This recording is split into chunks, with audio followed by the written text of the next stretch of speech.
Way number 7 is to speak it. This was kind of fun because I actually taught a training on how to turn your speech into a book. And I didn't have a book on how to turn your speech into a book, but I was writing this Author's Quick Guide series at the time. So I took my speech that I created with PowerPoint and I turned it into a book, and it became Author's Quick Guide to Turn Your Speech into a Book. There you go. So the slides became chapters. So each, in this case, because I have 2 slides per way, I would make each way a chapter. So I would have 10 chapters to this book.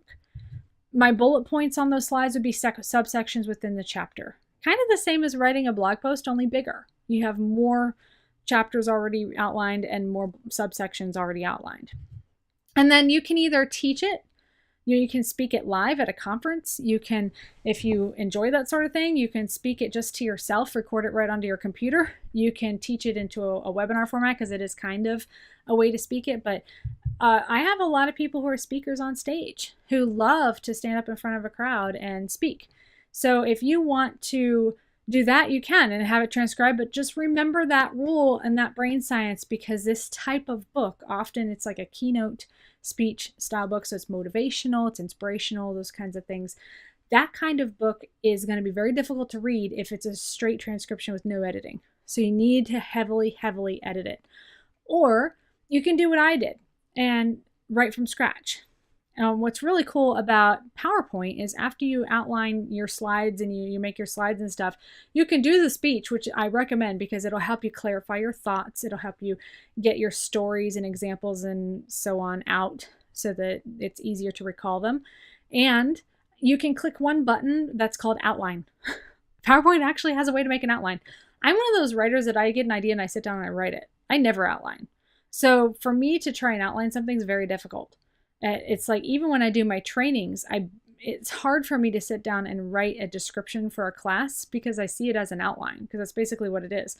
And I hate outlining. I'd rather just create the slides and be done with it and then make my outline. In fact, that's what I did in school all the time when professors or teachers would say, I want to teach you, you need to learn how to outline. And so we're going to outline first and then you're going to write from your outline. I always wrote the thing in my homework. And then I took the thing that I wrote and then made the outline from that. It's how I operate. And some people do. So if that's how you work, then just click the button in PowerPoint that says outline. It's right there by the slides. And you can actually save it as an outline. You can print it and have it right in front of you. You can save it as a PDF. You can copy and paste it, I think. Easy ways to be able to write it from scratch and have your outline done for you. The tools for this, you do need PowerPoint, obviously, or Keynote, any kind of a presentation software, and a recording device if you choose to speak and actually start it that way. Editing software, some kind of thing to edit the video, like ScreenFlow, Camtasia, either one of those. And of course, a transcriptionist and an editor if you do choose the transcription route. I don't know what's going on, but Elise, you unmuted, so I'm muting you. That was my assistant there. I just muted her back. Make sure you don't unmute yourself. Oh, yeah. Make sure you don't unmute yourself, Elise. I'll have to edit that. And just for my own benefit, I'm writing down I think I've got the time here. Yeah, I'm going to write down the time. 54 minutes in. That's just so that I know to edit this part out. Okay, see, you need editing software if you do this sort of thing because you never know what's going to happen. The big benefit for speaking your book is speaking, if you're writing nonfiction, is the number one way to market your book. It really is.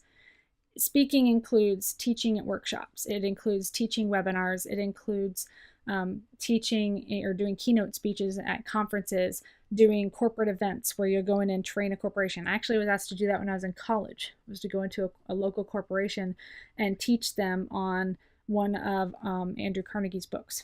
So that was fun. I got to create a whole program and teach.